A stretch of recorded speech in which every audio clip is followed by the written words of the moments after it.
Welcome back, Mail-In Crew. Happy Thursday to everybody out there. I am your host, Brett Merriman. To my right, the lovely, scrubbed up Sally deFries. Sally, back from New York City. How are you doing?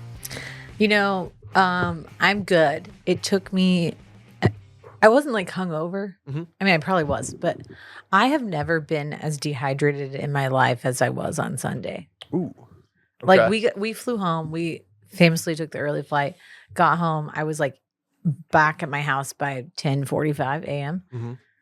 And like, I probably drank a gallon of water on Sunday and did not pee once. Yeah. Oh, I'm with you because I didn't pee on my flight home from New York City, and I could have gone to Hawaii. I was good, no problem. Like I'm Dehydrated concerned as all get about, and like I could feel it in my skin. Like I don't know what that city did to me, but it took I don't know. You know, it's funny. It's like a ounce of water I combo had in of my body. You're always walking around, you're hustling, bustling. You don't think to like, when you get to a nice little restaurant, you don't really think to chug the water that's in front of you. It's always like, oh, glass of rosé, glass of wine, cocktail, Diet Coke, whatever it might be, coffee. There's just very little like cognizant water intake. Yeah. Because I felt the same way. Yeah. And yeah. Anyway, I'm finally getting my hydration levels back, but it's taking a second. Did you enjoy the city? Did you have a bagel, pizza? I had neither. Oh my God, Sally. I had neither a bagel nor pizza. Okay. So we did have pizza when we got home on Sunday. Okay. No, but I didn't. Nothing. I still had a great time. We ate at great Sure. places, but we didn't make it over for bagel or pizza. No Sparrow, no bagel No. and schmear. I thought about ordering Domino's. I'm just kidding. Okay. Real It ones know happens. that the Domino's pizza tracker slaps, though. I mean, Domino's pizza, Brett's a Domino's, big guy, yeah. the tracker, everything about Domino's slaps. It flew past Pizza Hut in somewhere around 2011, and oh yeah. and has had a commanding lead ever since. When we were ordering pizza on Sunday, I was like looking at like 4, regular pizza. Like I'm looking at home slice. I think. Did you know I went to Via and I heard you got out Via'd on Sunday?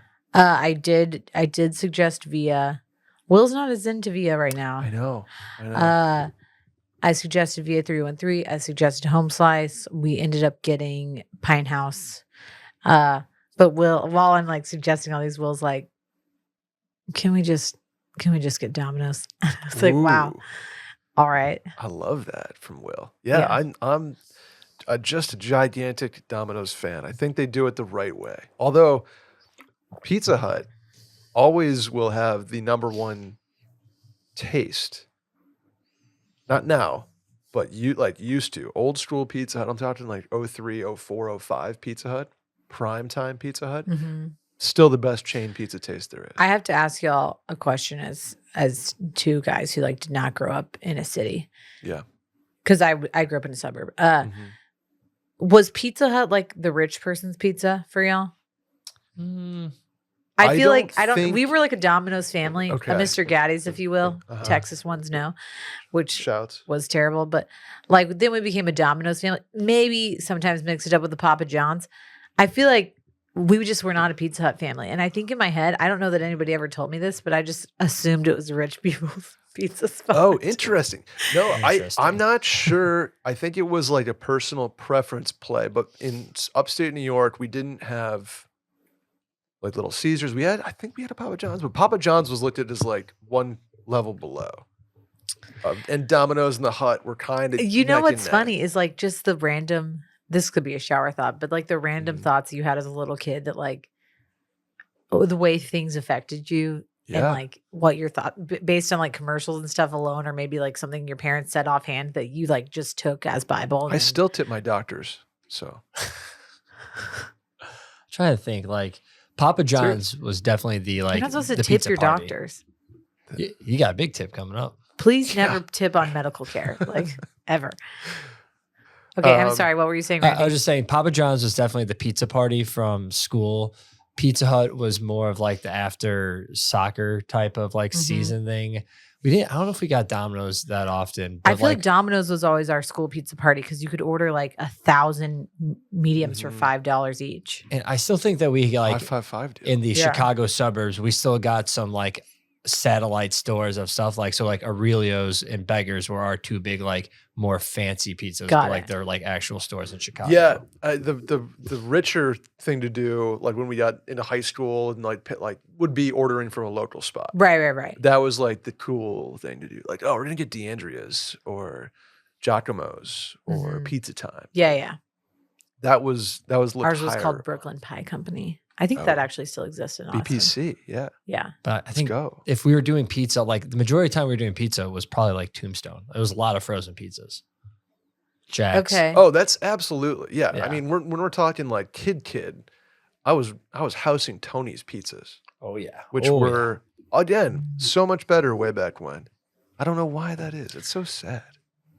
Tombstone as well. Not bad, Randy. Good call. Tombstone. I don't even know what kind of frozen. We were a DiGiorno family Yeah, that was like the next step, because it's not delivery; it's It's DiGiorno. DiGiorno. right? Yeah. The stuffed crust was pretty legendary. Our favorite one was Freshetta sauce stuffed crust. So it wasn't cheese; it was sauce. that's in a the good- crust. that's it a was good move. so good. You know don't what have one I it never anymore. liked was Home Run In. I don't think they do Yeah. a good job. I don't think so either. Whenever I knew someone like was doing home run, I'm like, oh, I'd rather have Tombstone. Yeah, I agree.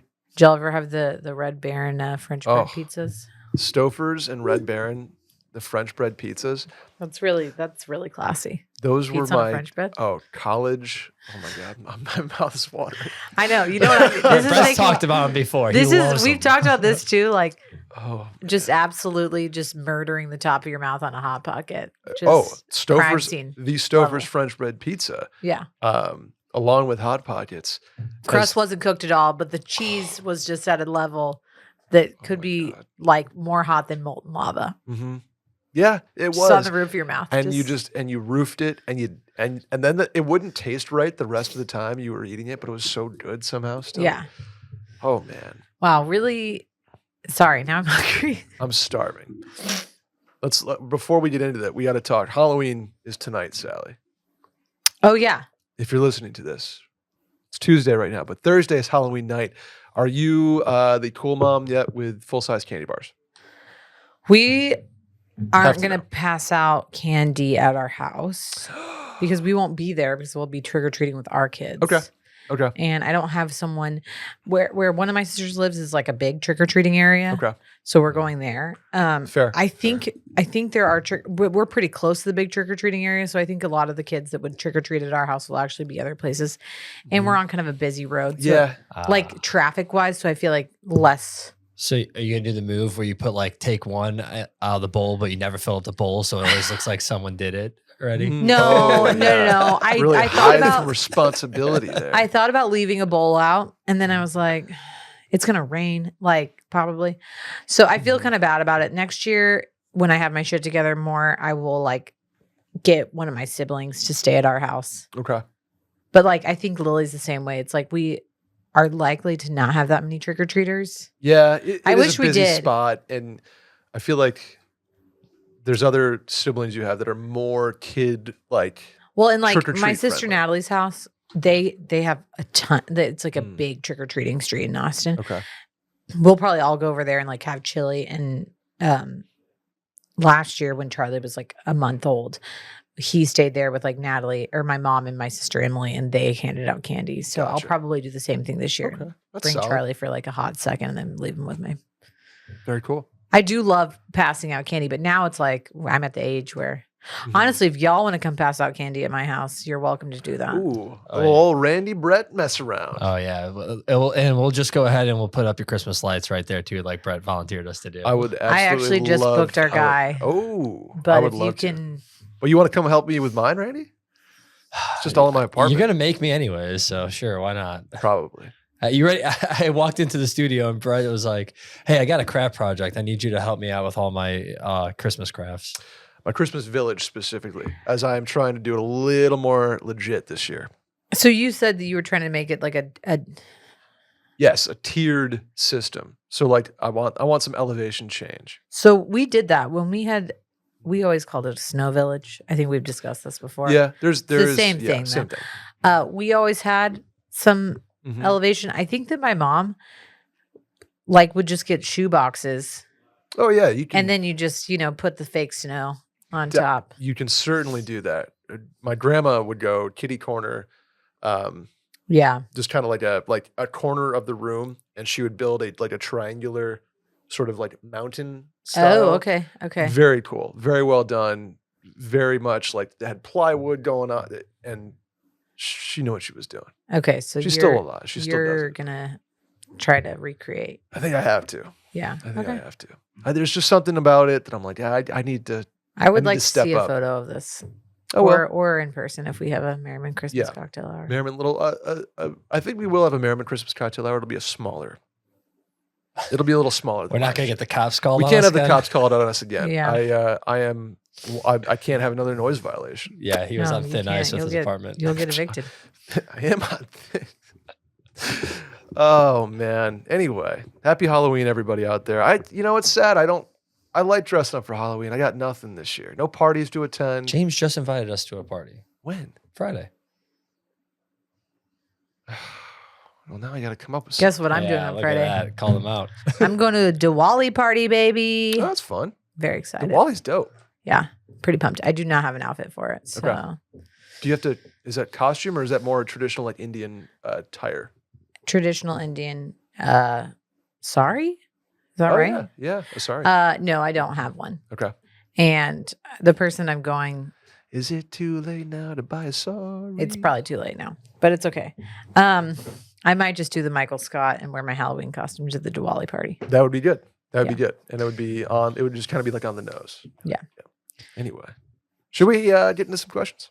Let's do it. If you want to leave a voicemail, 888-362-MAIL, or you can write in at the link in the Twitter bio and watch us on YouTube, which we have this week. Hello, YouTubers. YouTube.com/mailinpodcast. Sally, should we get going? I'll read. Okay. Brett and Sally, I have a good one for you today. My girlfriend is a childhood friend getting married soon who she considers a really good friend and whom she wants the best for.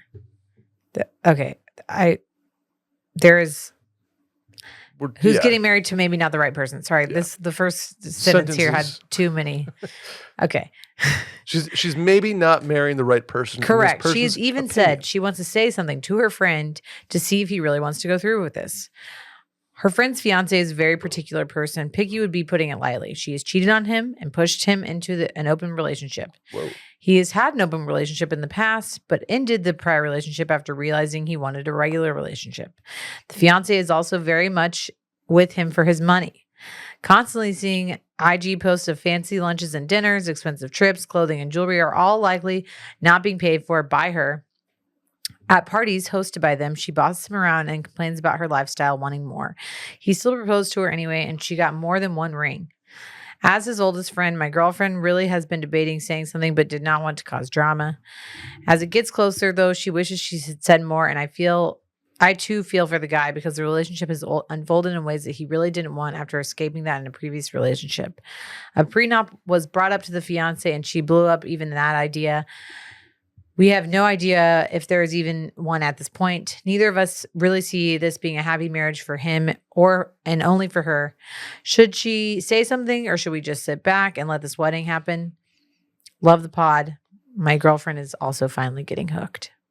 Nice. Well, thanks for listening. Yes. Thanks for getting hooked on us. Okay. Zolks Childhood best friend getting married to a gold digger. Correct. An open relationship too. An open relationship. So So she not only is she with him for dinero, she's not with him for there's no boning. There's no boning. Attraction. We want to have our cake, eat it too, and there's probably a third thing in there. He's a bank account to her. Yeah. My answer probably, had you asked me a couple of years ago, would have been like, you need to tell him. My answer now is, especially given the fact that he's kind of been through a bad relationship, is it's not your responsibility to make people be adults. Certainly not your responsibility to make them change their mind. I do think there's are you happy with this, man? kind of like question to ask. And if he says yes, okay. Like, I'm not going to try to change your mind. I'm happy for you as long as if you're set on this, I'm happy for it. If he's like, what's your actual thoughts? Then you can explain them. But So we already know a couple things. One, she has cheated on him. I assume he knows because the way that the guy wrote in, it makes it sound like she cheated on him and then was like, well, I'm going to keep doing it. So we should just like open up the relationship. Right. So it sounds like he already knows about that. Mm-hmm. And he is now in an open relationship when he didn't want to be in an open relationship with a prior relationship. Mm-hmm. I just said relationship like 20 times. Those are like conscious decisions he's making, knowing supposedly that he's against those things. Like at a certain point, we got to hold people accountable for their own actions, right? Like, yeah. Here's my thought. If you feel really strongly about it, if your girlfriend feels really strongly about it, then like she can say something, but no, the following two things are going to happen. One, like she'll be responsible for the end of the wedding, which is fine if that's something she doesn't care about.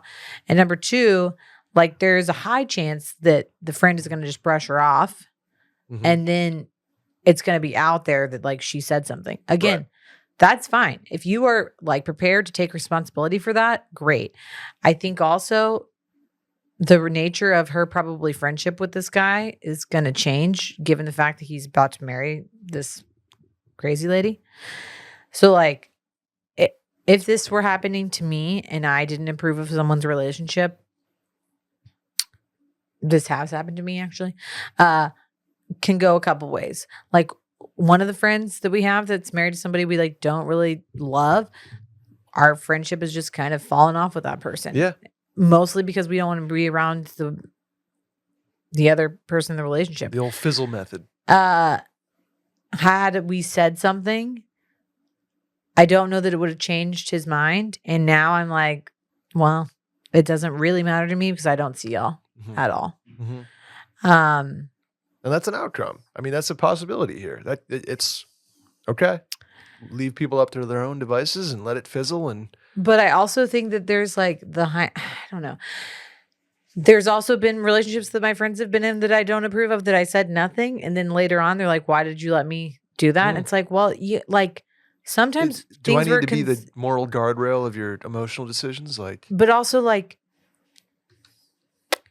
if you're at your wedding and part of your vows to each other are like just bragging on like how you're so in love and that no one else knows you as good as you two do and blah, blah, blah. Like those people aren't really wanting help. You know what I'm saying? Like there's some people who are so caught up in the like the love story and toxicity of it that they're not really willing to listen to other people's opinions. Oh, absolutely. And that could be the case.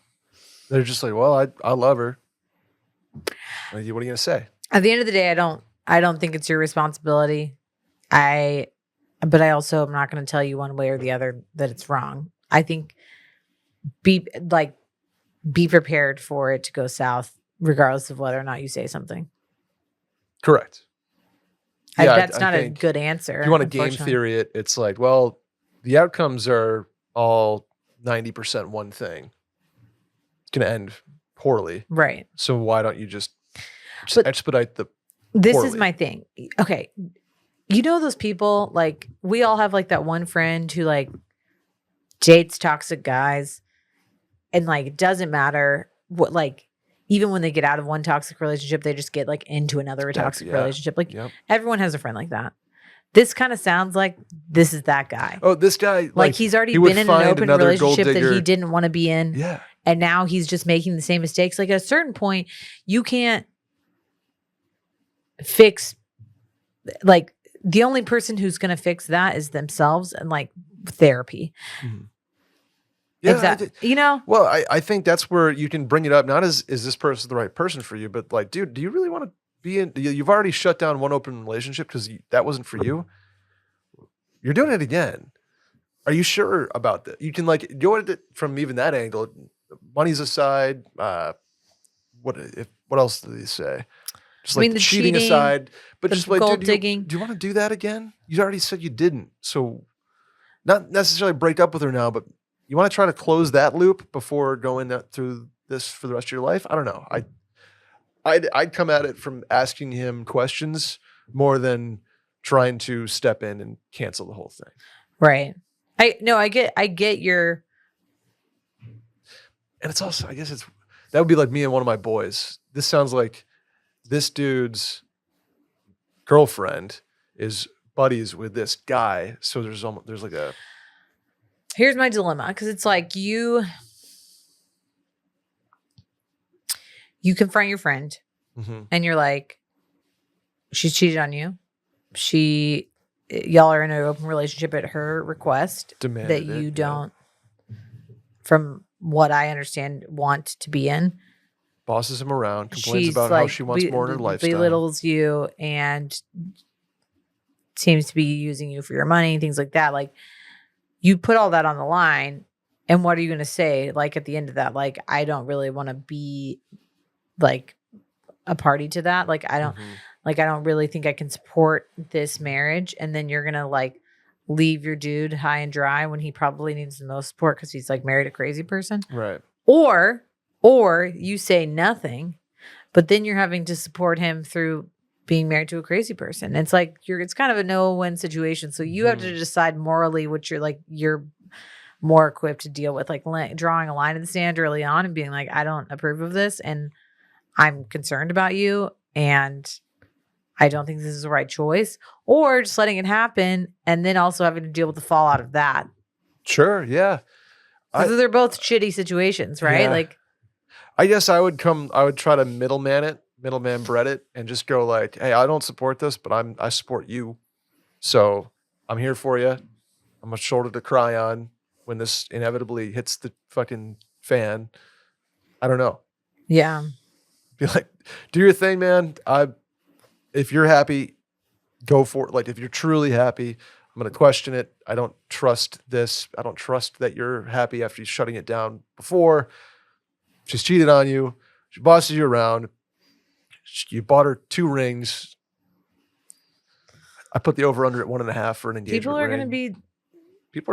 People love to make stupid decisions. But if she fulfills a deep cut of like providing and then some, okay, I don't know psychologically. Yeah, I guess that's how you approach the question. Maybe you like start off like ask, what do you like about her? Just so that you can get it, because they list off a bunch of negative things. Like, I guess see what his perspective is, and then if he's just completely delusional, then you might have to like set him straight. But like maybe understand why he's about to marry. But you want to find me in this situation, Brett.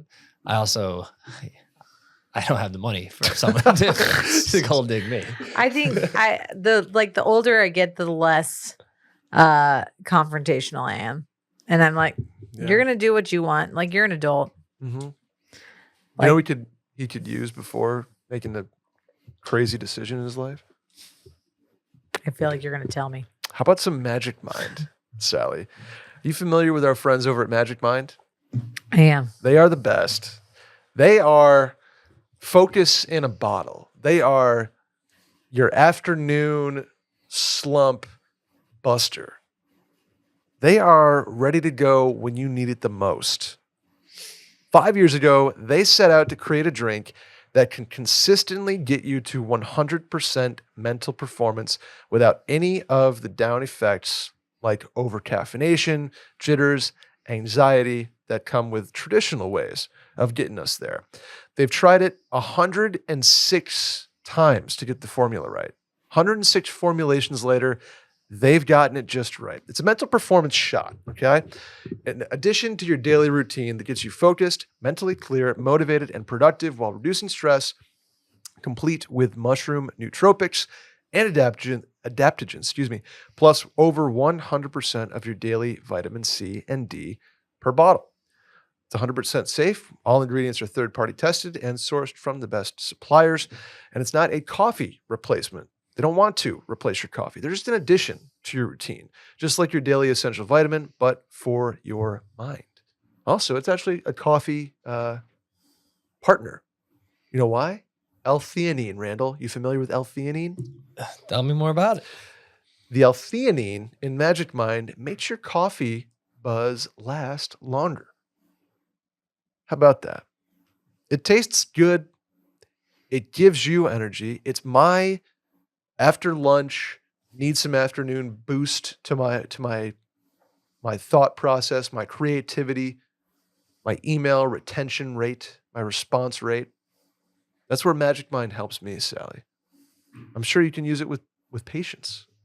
Be locked in, dialed in. Oh yeah, I think especially like on a long work day, because Mhm. I do love a coffee in the morning. This is like great for my mid morning like need to focus up because it's like 8 to 12 hours depending on what shift I'm working of like full blown like needing to be focused. There you go.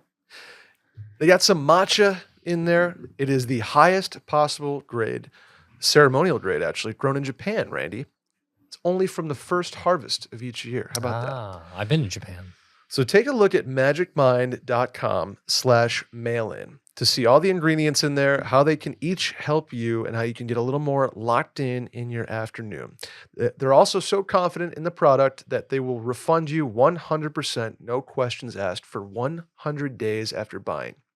They can ship internationally to over 65 countries, and they are now in Sprouts, Central Market, and Erewhon. Familiar with Erewhon, Randy? Yeah, tell me more about it. It's those really nice stores in like LA. LA. Again, you have a limited time offer you can use now that gets you up to 48% off your first subscription or 20% off a one-time purchase with code MAILIN at checkout. So again, go to magicmind.com/mailin and use code MAILIN at checkout to get more dialed in. Next one. You ready for this, Sally? Yeah. Hey guys, I'm feeling super lost in my career/work life. Find a gold digger.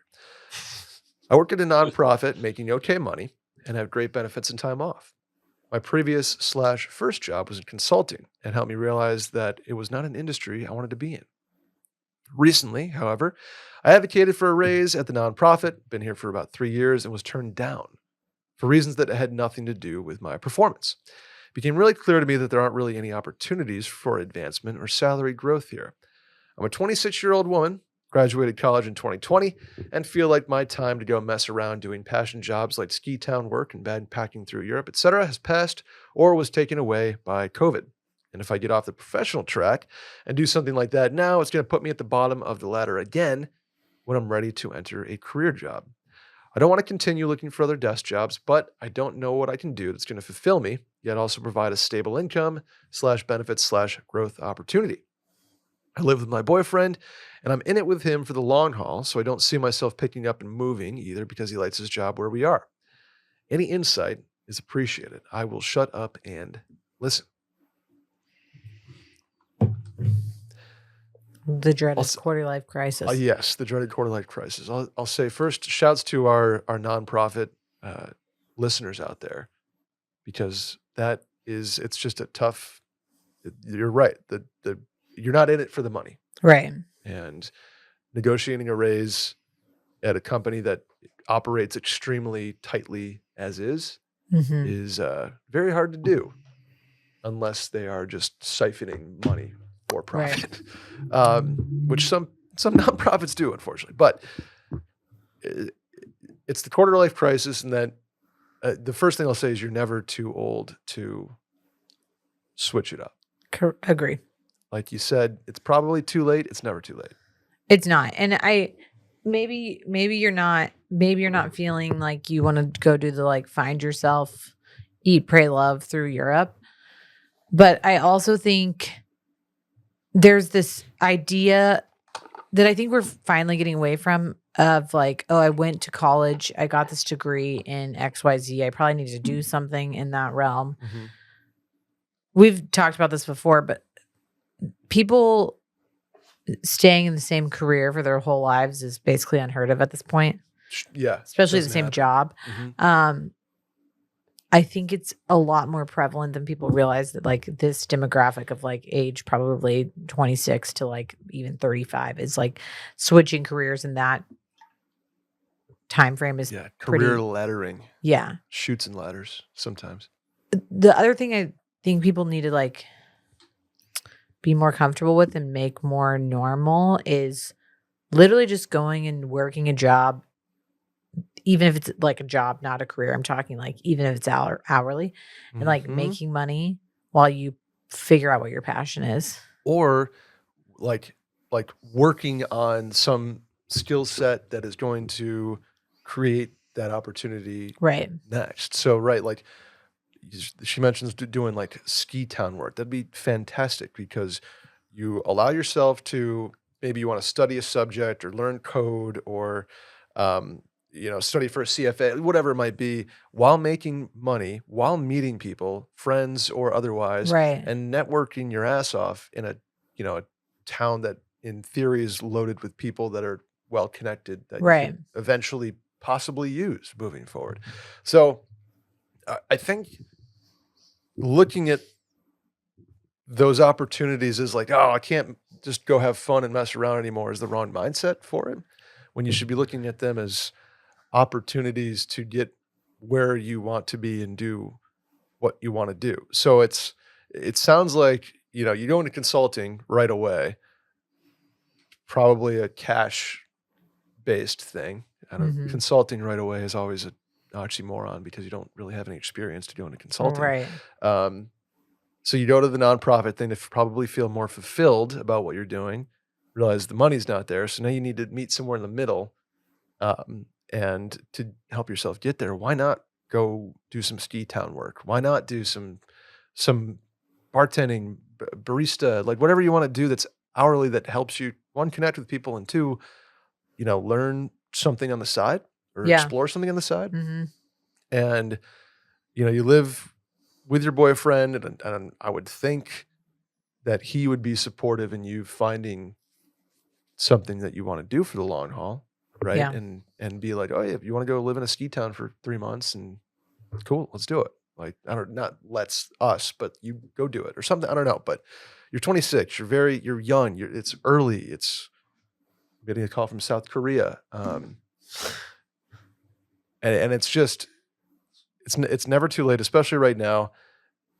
And I just think it's like you're cutting yourself off from opportunities looking for something perfect already, which you don't have the experience or the immediate skill set to do, I guess, is kind of where I'm trying to go with this. Right. I think the other thing is like coming off exactly what you said about like you're looking for this like perfect fit. It's really important to like realize that you may not even find like your highest calling or passion or whatever, but taking time, whether it's at your continued job that maybe you're feeling burnt out at or like not engaged in, or quitting that job to like actually put a fire under your ass to go do something else. Either way, like just taking the time to talk to other people, like being a barista or a bartender is a great way because you just like have an immediate ability to meet a bunch of people, but it's not like you're like having to pick the next 50 years of your life. Never. You can always change. I know, but I think the biggest thing for people like ripping off the Band-Aid is like change is scary, right? Oh, like of course. Especially giving when up the parachute, like right? or what's it called? Like you're giving up the safety net of good benefits, stable income, salary, to in theory take a step back to take 2 steps forward. And like maybe grad school, or maybe like staying at your job and giving yourself like a timeline, like, okay, I'm going to stay here for 6 months or a year and like figure out, like, I'm going to devote time, like set goals of like, I'm going to like pick up this hobby. I'm going to do this just to like broaden my horizon to see what else is out there. Like one of the things that Will did when he started Scaries is like, he was working another job and just like happened to start doing this and then liked it. Totally. And then really was like, okay, I'm going to stay at this job and just like pour all my extra time into it. And so when you find the thing that sparks your joy, whether or not it's like something creative or like going to nursing school, so many people, by the way, so many nurses did not start out as nurses, just FYI, if you ever want to enter healthcare, or doing whatever it may be give yourself some grace if you don't immediately find it in the first 2 days of like soul searching. I also think, I mean, one, you're totally right. Two, she mentions like getting off the ladder knocks you back to square one, and I don't think that's true at all. Like if getting off the corporate ladder just sort of stops you where you're at. Right. It doesn't. You still it have the doesn't whole skill set that right. you've honed for the past 4 years And since being out of experience. college. Like, and yeah, so that's not like starting over. You know, like you don't need to try consulting, try nonprofit, get off the corporate ladder for 6 months, and then get back on it at square one in a different thing. You don't need to do Right. that. You can go. So you want to get into sales or software sales or medical sales, or being, I mean, some education-based jobs, you might need to go back to square one. But yeah. if you want to be enterprise software sales, you don't have to go in as a 22-year-old entry-level thing. You have experience in this world. You have Right. connections you've made, et cetera, that you can start at square six, you know? And so I think that's a myth that's sort of this person is propping up against their own interests to dissuade them from doing what they want to do. Well, realizing that you're already kind of settled in other aspects of your life makes this feel really overwhelming, like a Sure. big, overwhelming decision. When in reality, like really just accepting, like, okay, I don't want to be at this job in 2025. Right. Or midway through 2025 is the first step. Like acceptance is the first step of like being like, okay, now I've like accepted, like, I'm not going to stay at this job. Yep. And I'm going to do something else. And now I have like It's almost freeing. yes, exactly. Like I have the freedom and the like open mind to just start like chatting with some of my old friends about like what they do, if they like it. Like that's how most people end up in a career change anyway. Yeah. I mean, I literally know a girl that I went to college with who like was graduating with an accounting degree, and I sat next to her while getting a pedicure one day and like was telling her about nursing, and she switched and went to medical school. Yeah. So Boom. like she had just spent the past 5 years of her life like doing accounting. Mhm. So like it's being open, but you don't, your brain like subconsciously shuts off those opportunities when you think like, oh, I'm at this job, I just need to like put in more time and like I'm gonna end up in this spot. But when you already have accepted like, okay, I don't want to do this job anymore, Mhm. you start being open to new experiences, new conversations, new like ways of thinking and what you're going to do, and making other things work so that maybe you're not pigeonholed yourself into like, okay, well, I have to live in the city because my boyfriend's here and like we have to do this and this and this and this is the plan. Like We have to everything follow changes. the game plan, and Yeah. you plan, God laughs. And the only other thing I want to point out is obviously there are different financial situations, Right. which is why I think supplementing that sort of search for fulfillment it can be, not has to be, but can be supplemented by hourly jobs or a remote desk job that you're not super in love with, but it does give you time to figure out what's next or whatever it is. So Right. understand that, you know, some people can't just cut it off and be like, I'm going to go backpack for 6 months and figure things out. Just have it paid for by Exactly. XYZ. Like, So have understand, some forethought. we get that. Yeah. But I just, it's never too late. Don't look for perfection. Build perfection. How's that for something deep? Great. What are your thoughts on Ozempic, Sally? That's just the question. That's just the question. We had somebody write in, and I'm curious as well, as somebody who doesn't know a whole lot about GLP-1s. Okay. These are all my personal opinions. Mm-hmm. And honestly, my thoughts on Ozempic have changed a lot. Not a lot, but like I kind of go back and forth. Here's how I feel about Ozempic and other GLP-1s. I think that there is going to be a lot of research that comes out that this is a very beneficial drug to many people for a lot of reasons. We've already seen its effects in diabetics. We have seen its effects on helping people lose weight.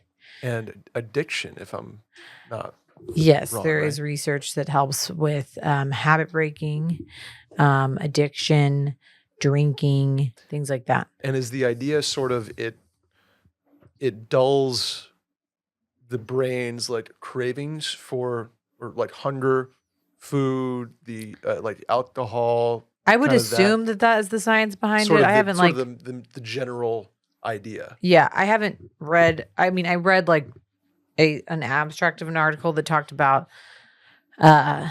people like have stopped drinking or smoking on Ozempic. But I don't know if we have pinpointed the exact science. The science behind a GLP-1 is that it makes you feel full. Okay.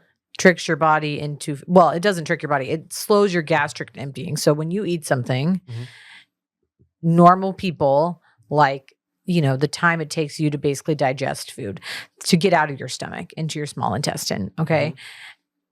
GLP-1 slow that. So they delay your gastric emptying, which then makes you feel full. It also increases your satiety. So like if you eat something, instead of being like, I'm going to go eat 7 more pieces of pizza, you can have 1 piece of pizza. And not only does your stomach feel like it's fuller, but like your brain also thinks like I'm full. Satiated all over the place. So that's the like very, explain it to me like I'm a kindergartner science. Yeah.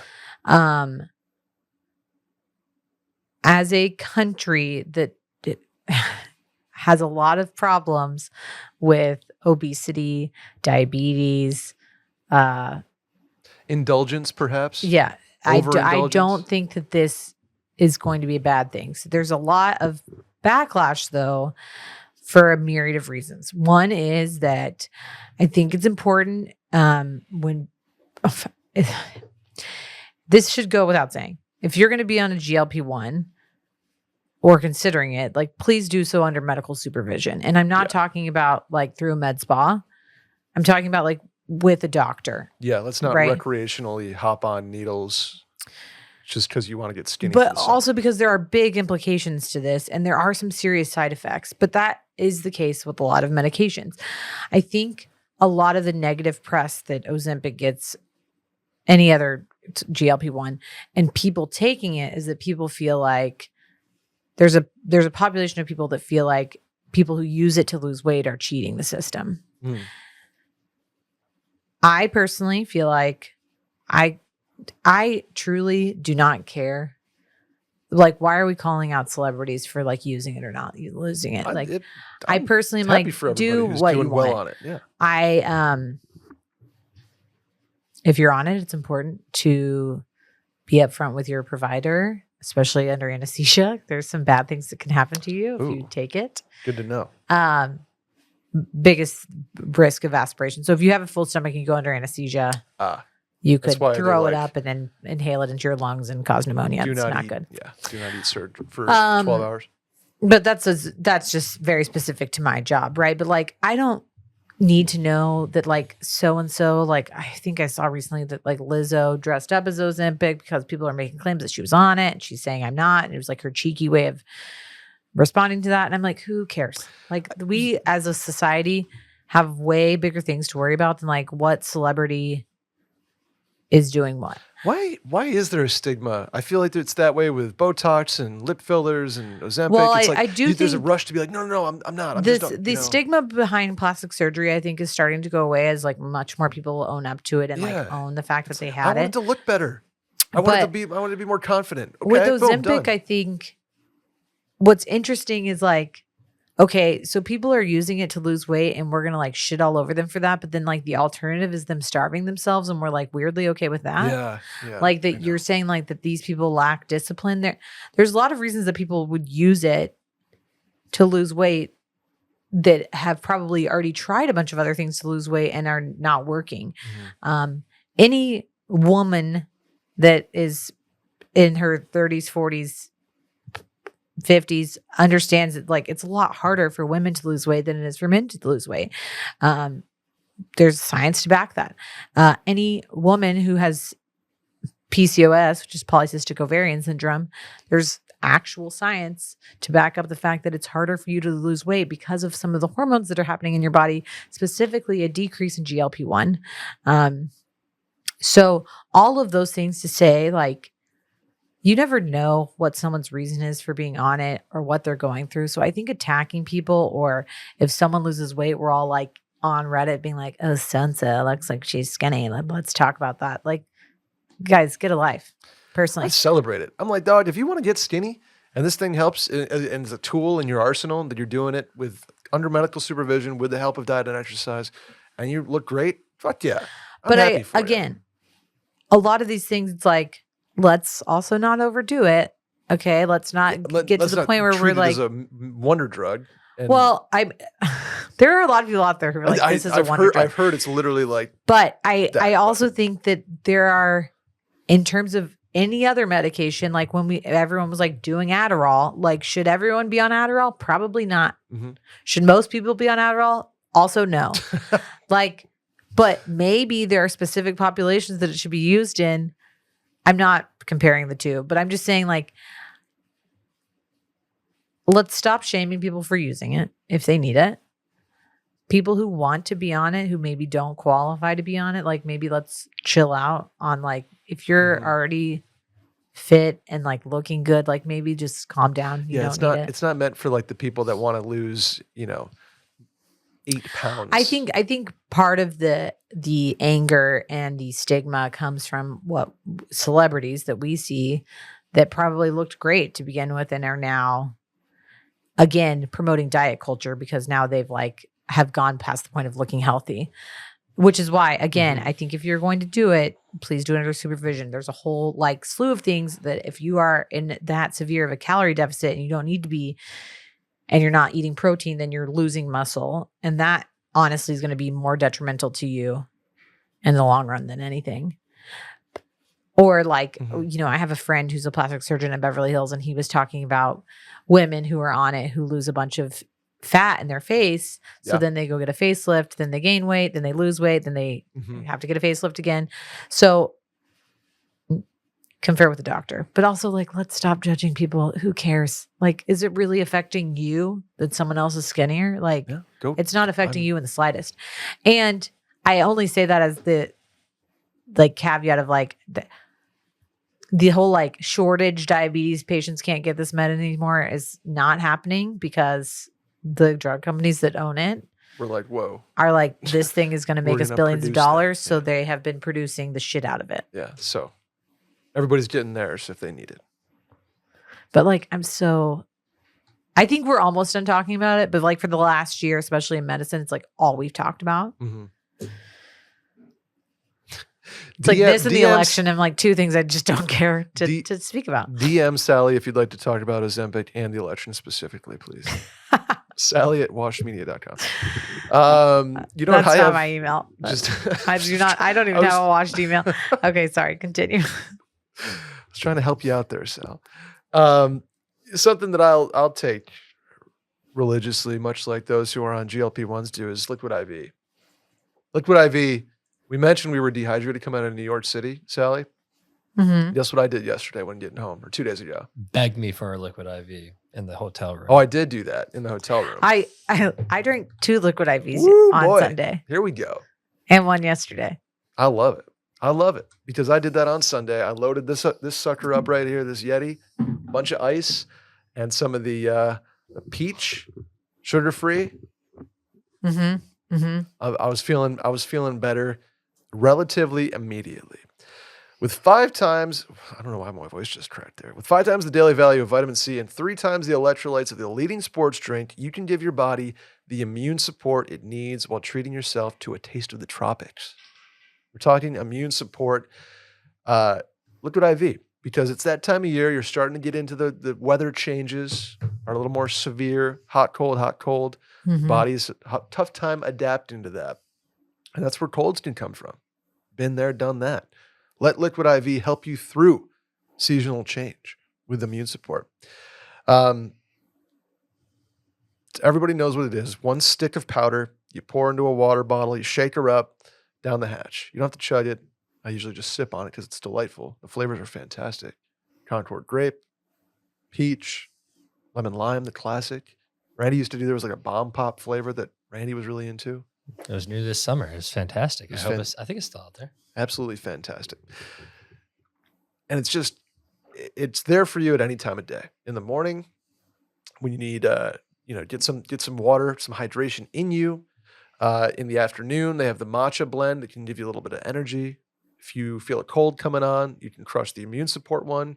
Maybe after workout, after hockey, during hockey. I've used it all kinds of times. Now I can't though because my shoulder's broken.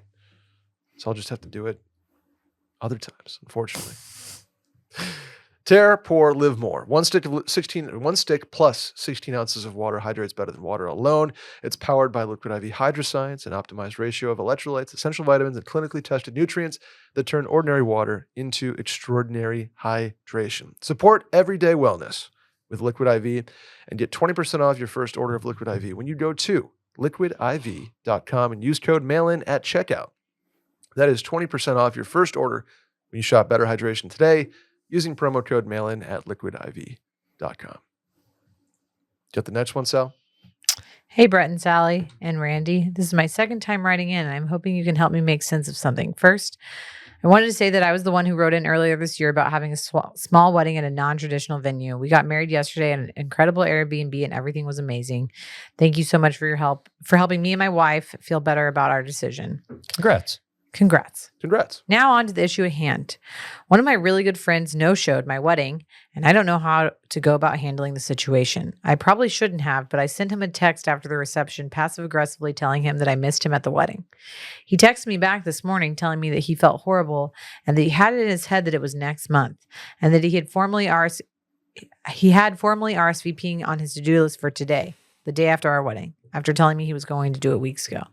I haven't responded because I don't know what to do. He has been a very good friend to me for many years, and while I don't necessarily want to end my friendship over it, I don't know what I should say because I really need to get across that it fucking sucks. We only had about 50 people at the wedding, so it was very noticeable that he wasn't there, and multiple people, including my wife, who also really likes him, asked me about it. It's extremely out of character for him to do something like this, so I'm absolutely at a loss of how to handle things. I'm definitely going to need some time to heal regardless of what I do. I'm hoping that y'all can help me figure out what I should say and do. Yeah, that's really shitty. Yes. Okay, here's the thing. Like, it sounds like the friend's not flaky. Cause yeah, but also like no call, no show. Okay. It's like almost, it's definitely worse than like day before being like, dude, I came down with something, or like he just didn't do a thing. No call, no show to me on like, here's, okay. I'm pretty torn about this because part of me is like, let go and let God, you know, you just gotta like see you later. No, not see you later, but I'm like, people have shit on their plates. Okay. And like, but if it's one of your really good friends, arguably you've probably seen him like while you've been planning this wedding, talked about the wedding, this and that. So I'm like, if he RSVP'd, it sounded like he did not RSVP. That's okay. I think it's way more egregious to RSVP and not show up. Now I still understand what you're going at. Like, was he just did he not RSVP, period? This goes back to it sounds like he had not, because he said the next day, like, oh, I was planning on RSVPing today. Wait, he had formally RSVPing on his to-do list. He was today, he had it on the to-do list. After the wedding.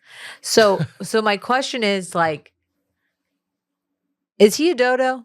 You know, like, is he possibly I don't know what's going on. Disconnected that he's like, oh, I thought the RSVP date was the date of the wedding. Like, I need to see the invitation. I need to know how, like, was it an evite? Did you send an invitation? Like, how many times, like, who else would have been around him that reminded him? Because here's what I'm going to tell you.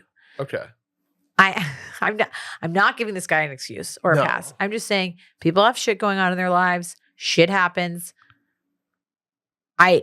I need to know that he has been so disconnected from the friend group / your friendship in the past like 6 months, probably, that like this is a legitimate excuse. Because if that is the case, then I think you're like, that really blows. I'm so sorry. Is everything okay? Like, yeah. Like what's going on upstairs that like you're missing the save the date, the RSVP date, the group text, the Instagram stories, like right.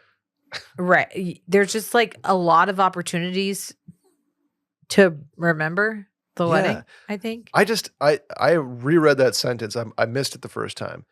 That's honestly a wild excuse. That's like, oh, dude, I just thought it was next month. Actually, like was gonna RSVP today. Thanks for reminding me. Oh wait, it was yesterday.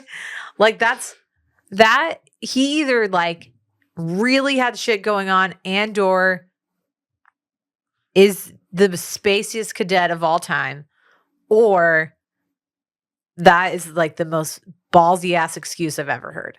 Like to be like, oh wow, Dude, what? What? That was Are yesterday? you for real? Because like that's so many opportunities. Assuming he's as close as you say he is, like that he just like spaced out. One friend, like a random coworker that you don't see that often, or like college friend that you don't keep in touch with. Like I buy this. I don't buy it completely, but I'm like, whatever. Mm-hmm. Like this is wild to me. But all that being said, here's what I have to think about having had my own wedding that was similar to this. Did it change your day? Did it change the day that drastically? Besides like being a little hurt about it, did it like totally change everything? Like your moment at the altar, knowing he wasn't there? Did it like keep you from being happy? Were you worried about him and it like caused you distress? Like at the end of the day, yeah, he wasn't there to support you. That's a bummer. But like, did it change the whole wedding for you? Probably not. Mm-hmm. I think holding on to these resentments and like being upset really only serves to like just keep you mad and like and keep like I don't know how to word this correctly. Maybe I'm just feeling emotional given like the week that we have coming up, but like, is it worth hanging on to this? Randy's laughing because I also told somebody I wasn't going to speak to them after the election. So given the way they voted, which I don't feel like, by the way, like, I don't think that we should just stop talking to people based on their opinions being different from ours. That's a total aside, even though I did yell that to somebody earlier. You know, are you just hurting yourself more by cutting him off or by like being upset about it? I'm not saying that we like let him have free reign to do whatever he wants. People do shitty things that like deserve to be held accountable for them. And like, if this, especially, I think the fact that he said this is not in his character is like more of a red flag to me of like, hey, maybe check on your friend and make sure he's good. That's where I'm at with this. Yeah. It's like check the mentals. If this is like we've had a lot of things like my bridesmaid didn't want to come to my bachelorette party and now she doesn't want to do this and that and that.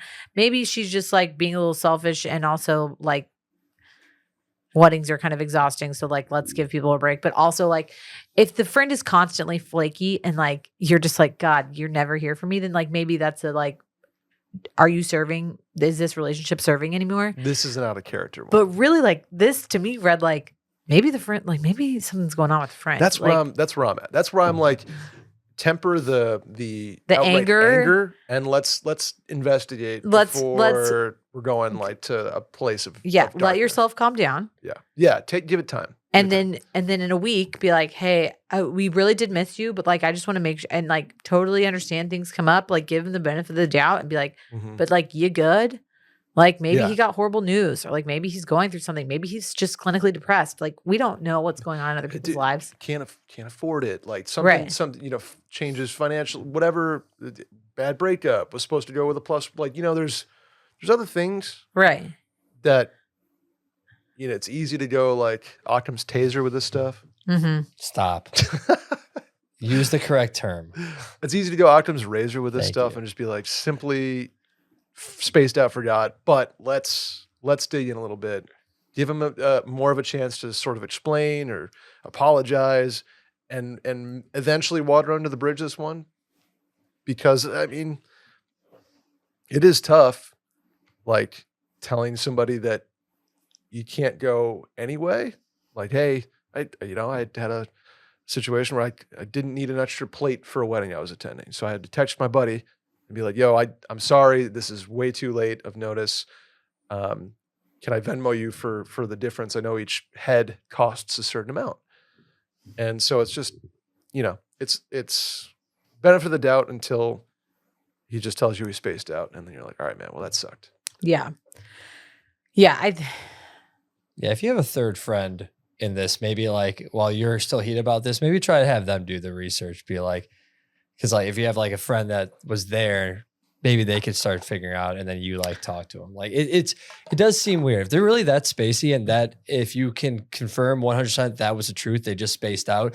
I am never letting my friend live that down the rest of his life. I'm going to make fun of him the rest of his life. Hey, if dude, that is remember the when you case. missed my wedding because you thought it was another day? Yeah, like you not thought even it was a close. Dude, like Loki, this has something my brother would do all over it. Like, love you, Harry. You know what's coming up this weekend though, Sally? Big slate of college football. Wow, I'm big sure. slate of NFL football. Big slate of hockey. Big slate of baseball. It is the sports equinox, Randy, and you know that is the best time. Purdue might win their second game, and that might be the only other game they win this That would year. be nice, and it could be even nicer with Prize Picks. Prize Picks is the best place to get real money sports action. With over 10 million members and billions of dollars in awarded winnings, Prize Picks has made daily fantasy sports accessible to all. You just pick more or less on at least 2 players for a shot to win up to 100 times your cash. Run your game all season long on Prize Picks. So I am a Prize Picks user, player, was giving it a spin up in New York City, Randy. And I like the simplicity of it. I like the over-under style. We were throwing stuff down on a little hockey, doing a little college football, a little NFL football. Josh Allen over touchdown bets are some of my favorites to look at. And it's just an easy platform, a fun platform, and they know what you're doing. You now win up to 100 times your money on Prize Picks with as little as 4 correct picks. They're the best way to get action on sports in over 30 states, including California, Florida, Georgia, and Texas. They're the only real money daily fantasy platform with an injury insurance policy. So your lineups stay in play even if one of your players gets injured. How about that? If your player leaves in the first half and does not return, Prize Picks keeps your lineup live. Good for them. Prize Picks puts its member first, so all withdrawals are fast, safe, and secure.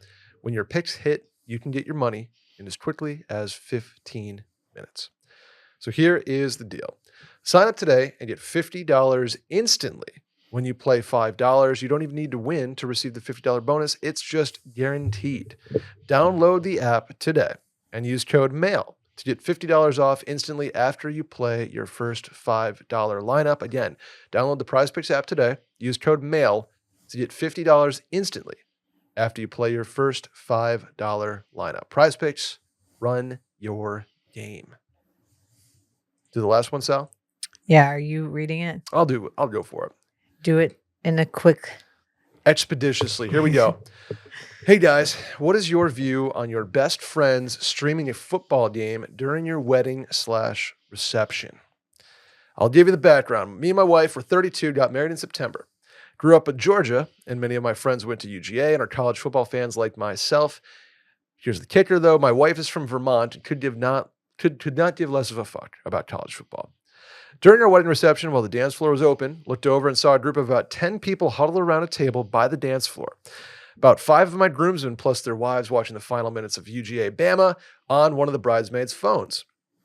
My wife went over, the bride, snagged the phone playfully, but sternly telling them she didn't want them doing that.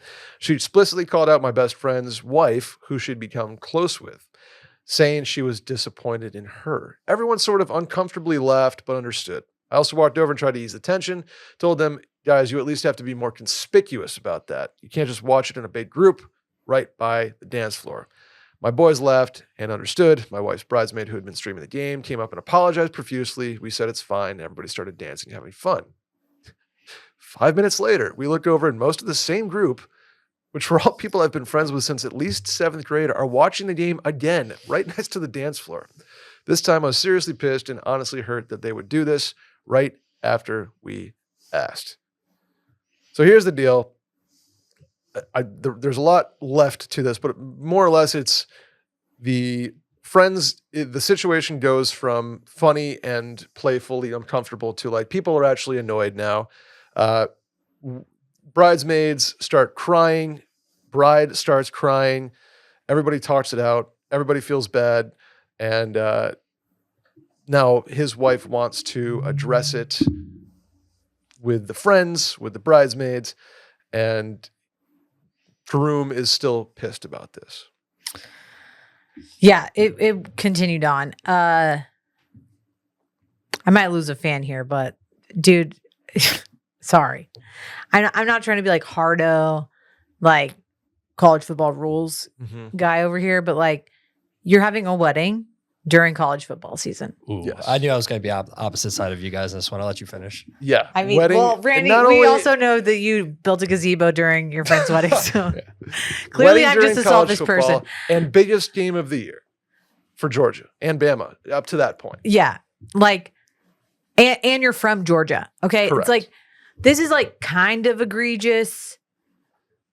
It's actually not egregious in my opinion. Like every single wedding that I've been to in a fall setting, like someone is on their phone streaming a game. That's just like, I think in Texas, that's like a given. That's why a lot of people will like do it during a bye week because they know otherwise, like if we're playing a night game, like people are having that on. I've had literal people put TVs on at their wedding so that people could watch the game. Like that's more of the camaraderie of the whole thing. Like it's a wedding. It's a party. Like we can't force people to go be out on the dance floor or like do like, I don't know what your expectation was of like hosting a party for someone, but you can't like force people into doing stuff. Now, am I saying that like it's respectful? No, No. There's obviously an element of like my current needs over your want to have fun respect factor here. But if you're gonna take away any opportunity to watch the biggest game of the year, like you're almost asking for it in a way. I this is like I sound like a real bro right now, but I think you're from Georgia. Even if your friends didn't go to Georgia, they clearly probably grew up like watching Georgia or possibly Alabama or both. It's the Georgia-Alabama game. Okay. We're not talking about like Appalachian State versus if this is like if this is Georgia App State or Georgia, Florida A&M. Yeah. Like we're not. Come on. Okay. Come on, Like do it discreetly from your phone and 62-0. Like let's dance. I literally was at a wedding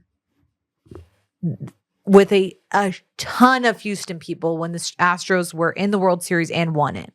It was like a given that people were going to watch the Astros. And honestly, then the Astros won and it was really fun because everyone was like raging. That's when I literally weeks ago, it was like the games were on at the TV at the reception. And I think this is maybe just different in the South. I personally think this is the risk you run when you have a fall wedding.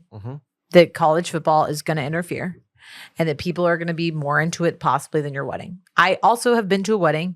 One of like our first, probably most fun weddings was like, I think it was a Kentucky Derby and like maybe like there was like an NBA finals game and like a UFC fight on all at the same time. And like, they just had it playing on the bar and like most of the guys weren't on the dance floor because they were all watching and like all the girls were on the dance floor. And you know who didn't give a shit? The bride and groom. Cause they were like, we chose this day and we get what we get. Like they even go on to say here, cause you're absolutely right, that after the game, everybody rallied up, did some dance circles, got the dancing going. And as long as you think you give like hey guys, cool, I'm going to tune in too. It's the biggest game of the year. It turned out being an extremely close game. Game over. Let's shut it down.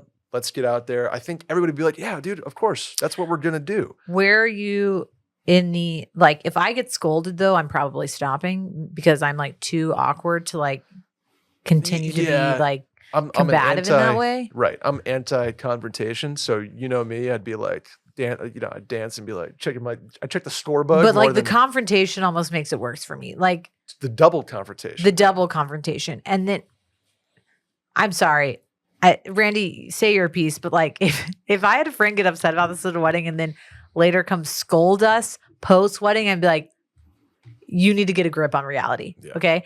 Like sporting events happen. This goes back to my, like, everyone who gets married thinks that the world revolves around them. And I know this is like not my best take. And a lot of people really dislike it because they think that I just hate everyone. But sometimes other shit is going on while you're getting married. And this is like way more egregious if they're doing it like during the ceremony. Oh yeah. But like if it's the reception, people are partying and drinking and like a loud band is playing, like a ceremony you can't is like sit there and like hold a gun to everyone's head and be like, you need to go dance. Yeah, I've seen dance floors. Enjoy yourself. Like they're trying to enjoy themselves by watching a football game. I've seen dance floors that like nobody ends up really going on because they messed up the ratio of olds to youngs at the wedding. And maybe they messed up a little bit of the bar, like something was disjointed or the DJ sucked or something like that. Nobody's forcing everybody out on the dance floor. You know what's not going to make people have fun? Literally getting them mad, getting mad at them, and then forcing them into having fun. Yeah. Randy, your turn. Okay, your rebuttal. My rebuttal. Well, one, you multiple times said you could be as selfish as you want at the wedding. So if you don't want people watching the game right at the dance floor in front of everyone, I could see why getting scolded and then doing it right again, I think is very disrespectful. Well, that's just immature of the people who do it. Immature disrespect. It is. But like, also know your audience, who you're dealing with. Like, I would never tell Will's friends that because I'd be like, they're just gonna laugh at me. Yeah, and tell them if you're really desperate to like get them away from the dance floor, so the photographer's not like getting you having fun and like there's 19 people watching a phone. Go be like, hey, go do it at the bar. It's like, yeah, that's I'm fine with. I mean, I completely understand all that, but there's so many people that have written in about like, oh, my friend's having his wedding or my sister's having a wedding of this. This also because I don't really care about sports as much. I care way more about the people in my life than some random game one. But he said he grew up watching Georgia games with these guys. It's not a playoff game. It's a big. It's a big game. It doesn't matter. Like I care way more about the people in my life. You are from Georgia and you scheduled your wedding on Georgia, Alabama. Like that is low key your fault. It's like Ohio State, Michigan, right? Like scheduling it on this. And I also don't think that is like. Sports are important to people. And I'm not saying that it's like more important than your friendships, but at the same time, like I would take it that way. That I care way more about the people them going to their wedding than like any sporting event. I get where you're coming from. I just think that like sports is part of their friendship for a decade plus. So like I'd want to be watching the game with my boys more than anything in the world, even if I'm getting married. I also think, and maybe this is just like the jaded part of me that's been to like 50 weddings, but like at a certain point, like I'm not the most important at the wedding. At many of them, I'm not the most important person at the wedding. But like, I mean, like obviously the bride and groom are the most important person at the wedding. But like, if I'm one of 300, like I know that I'm not like vital to your friendship. You know what I'm saying? Yeah, I think maybe where they have a point is like if it's on the dance floor and music tap and you're just like taking up space, not dancing, not moving, and totally engrossed in a phone. I get why you want to be like, hey, can you just like do that over there so it's not in the view of like everybody. But to have to just like not allow it during the biggest game of the year. I think the mistakes that were made here was number one, you should have just showed the game at the bar. Yeah. Number two, these guys. Group of people plus Tiffany should have just gone outside and pretend they were smoking or something and watched it. Watch it outside. Yep, agreed. Totally like agree. Do it in a less more respectful, conspicuous place. Like he asked them to. He was like, "Hey, can you guys just like fucking go somewhere and watch it?" Then they went to the dance floor because the bride wanted them on the dance floor and watched it next to it. Which is like that I think is an immature, shitty move of the friends. Agreed. I will concede that, Randy. Totally. Yeah. But I think that this could have been avoided if you would have just accepted the fact that it was at the Georgia-Alabama game and just put it on at the bar at the reception. And the game's going to be over at 9:30. Yeah. Let it rip after that. It's like, boom, okay, boom. Now we're ripping. Game's over. Yeah, either Georgia. Nobody's watching Arizona State. Georgia lost, right? Georgia lost. Okay. Best case scenario, Georgia wins. Everyone's psyched and is partying. Worst case scenario is Georgia loses and everyone's partying and getting drunk and forgetting about it. So personally, if anybody who's planning a wedding, if you are getting married and you grew up in a state or household or went to college at a place that football is very important, I would personally not have my wedding in the fall. Let her rip on a Friday if you really want to. Correct. Bang, bang. Or just, if you really like my future wife out there, I wouldn't mind having the TV on because I want to watch the news too. But I'm not like, there's guys that are like, I need to watch the whole slate. I have money on this, no, this, like this. just watch the highlights. But If you're, I also like you don't. It's a Saturday in the fall. Yeah, shit's happening. Shit's going on. Sports are happening, especially in October. October, like we also have baseball. It's sports equinox. Like week. It's baseball, football, hockey, golf. Everything is on this week, and like a lot of significant things are happening. So that's where you. I mean, the wedding that we went to where the Astros won was also in LA, and two of the groomsmen literally went to the LAFC finals game before the wedding. I remember that. I remember. And like, you know who was cool about it? Both the groom and the bride. They were like, okay, well, at least you're going to be in a party mood. Like, cool. Come join us after. Mm-hmm. Like, don't do it during the vows. Okay. Yeah. But like, I'm not going to tell you how to party. Right. Do what you want. I think it's naive to have a wedding in the fall, specifically with a sporting clientele, and expect people not to tune in. Randy would feel differently if Purdue were not, better. and I'm not saying that. No, I wouldn't. It's not people. Just kidding. I'm sorry, Randy. Again, if somebody's like, dude, I need to watch from 11 a.m. to 9 p.m. and I'm just not going to be focused, that's insane. But if you are a diehard blankety blank fan, and they have the biggest game of their season, they're going to tune in. They're going to tune in. Yeah. Not egregiously. Ideally, so I think the confrontation and then the actions post confrontation were a little immature. We escalated, but I think continuing to give it life, post wedding and like having to confront all your friends in the aftermath of like that was uncool. Yeah, what is it? Just like is only going to probably cause those friends to push back further, and like. Get you and your wife upset. Like Correct. I would just leave it. There's no what is giving more life to it gonna do? Like is it gonna like your wife wants like vengeance out of here or like apology? It doesn't seem like she's gonna get those friends. Right. And if they're really good friends and they know that was upsetting to her, it'll work itself out. Yeah. I don't know. I get where you're coming from. It's egregious to sit next to the dance floor with a phone, watch the game, and interrupt anybody else's like attempt having to a good party. Time. Totally agree with you there. Concession done. To say turn it off. You can't watch the last 5 minutes of one of the more exciting games of the season. Just to be like, hey, let's get 5 extra minutes at the dance floor. I think is naive. Yeah, I agree. Sorry, you guys. But I would say, but to not move different spaces and do it right again, like disrespectfully, is the worst part. Again, totally agree. Disrespectful.